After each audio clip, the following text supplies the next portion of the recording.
Welcome विद्यार्थियों। राजा राम मोहन राय के बारे में हम पढ़ रहे थे और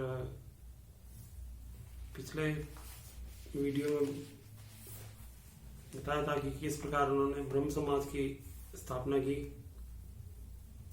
जो कि प्राचीन उपनिषदों से या वेदांत से प्रभावित था और सभी समाज के सभी वर्गों को ब्रह्म समाज में आमंत्रित किया गया था और शुद्ध धर्म के शुद्ध तात्विक स्वरूप को ही वो मानते थे। कर्मकांड और बाह्य आडंबरों से उन्होंने अस्वीकार किया था। तो ब्रह्म समाज धर्म सुधार के क्षेत्र में उनका कदम था। ये जो ब्रह्म समाज के अनुयायी हैं वो कर्म कांडों से, मूर्ति पूजा से, बहुदेवतावाद से, इनसे वो दूर रहेंगे और धर्म के तात्विक स्वरूप में विश्वास करेंगे। इसी प्रकार राममोहन राय ने केवल धार्मिक क्षेत्र में ही कार्य नहीं किया, सामाजिक क्षेत्र में भी उन्होंने बहुत से कार्य किए। यदि आप में से कोई जानता हो तो थोड़ा सा अपनी याददाश्त पर जोर दें।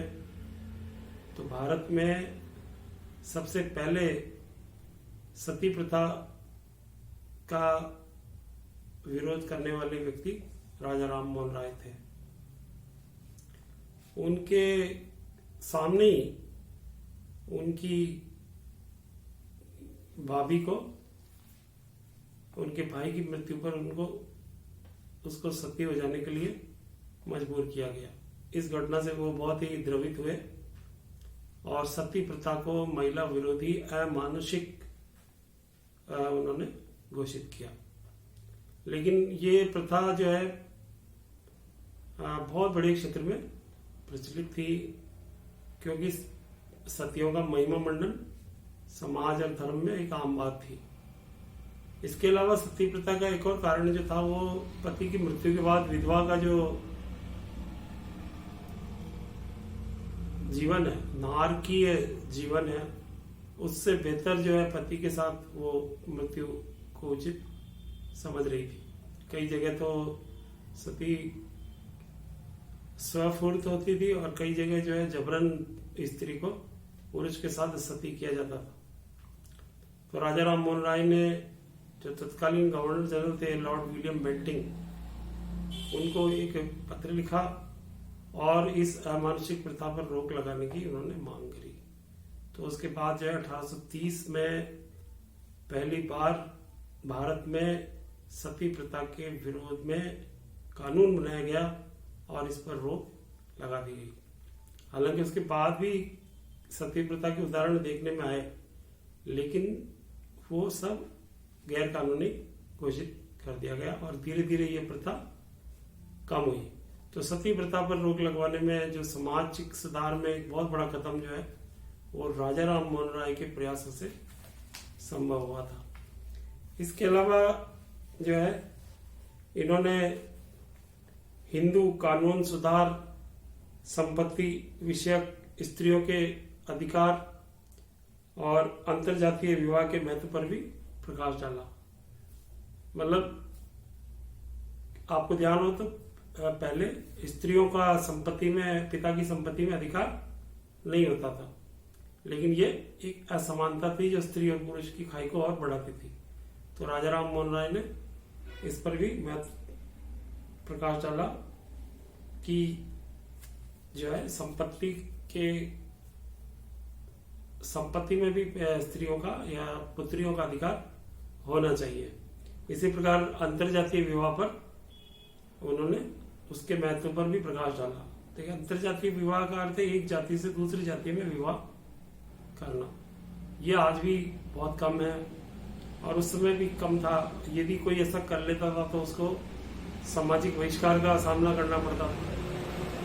यही नहीं बल्कि उसकी संतान के विवाह की समस्या पैदा हो जाती थी कि उसको किस जाति का माना जाए। लेकिन आप देखें कि जो भारतीय समाज विखंडित हुआ वो जाति व्यवस्था की वजह से हुआ। उसकी संकीर्ण सोच डेवलप हुई। जाति व्यवस्था ने भारत का बहुत नुकसान किया और खासकर जो ऊंच नीच और भेदभाव की जो भावनाएं थी वो जाति व्यवस्था से ही आई कि कुछ वर्ण जो उस ऊंची जातियों में थे वहां तो सर्व सुविधा संपन्न थे और एक निम्न वर्ण जो गरीब तबका या श्रमिक वर्ग है, सफाई कर्मी है जिनको दलित कहा गया आधुनिक काल में, उनके साथ छुआछूत की गई। तो ये जो खाई थी भेदभाव की और उच्च और निम्न की, ये खाई तमाम कानूनों के और सरकार के प्रयासों के बावजूद भी भर नहीं पाई। तो इसका समाधान एक ही था कि अंतरजातीय विवाहों को बढ़ावा मिले, उसकी अनुमति दी जाए ताकि ये वर्ण व्यवस्था या जो जाति व्यवस्था जो कठोर और जो जड़ हो गई है वो इससे समाप्त हो जाएगी। जब जातियां ही नहीं रहेगी, एक जाति से दूसरी जाति में विवाह होने लगेंगे तो ये अपने आप ही कमजोर हो जाएगी। तो राजा राम मोहन राय ने इस पर भी प्रकाश डाला। तो संक्षेप में जो है इसी प्रकार जो है उस युग में जब राजा राम मोहन राय हुए थे तब ये माना गया था कि समुद्र की यात्रा करके विदेश जाने पर वो व्यक्ति धर्मभ्रष्ट हो जाता है। इस तरह की एक अंधविश्वास था कि कोई भी जो है भारत की सीमाओं से पार समुद्र की रास्ते से कहीं भी जाएगा तो वो धर्मभ्रष्ट हो जाएगा। तो राजा राम मोहन राय ने इसका विरोध करने के लिए समुद्र से यात्राएं की और वो विदेशों में भी गए। ब्रिटेन और फ्रांस और कई देशों की उन्होंने यात्राएं की। तो स्वतः ही उन्होंने एक उदाहरण पेश किया कि यह समुद्र यात्रा करने से कोई धर्मभ्रष्ट नहीं होता है। तो ये कुछ इस प्रकार के सामाजिक सुधार थे जो बहुत ही महत्वपूर्ण थे और इन्होंने जो है समाज को एक नई दिशा देने का कार्य किया सामाजिक सुधार के क्षेत्र में।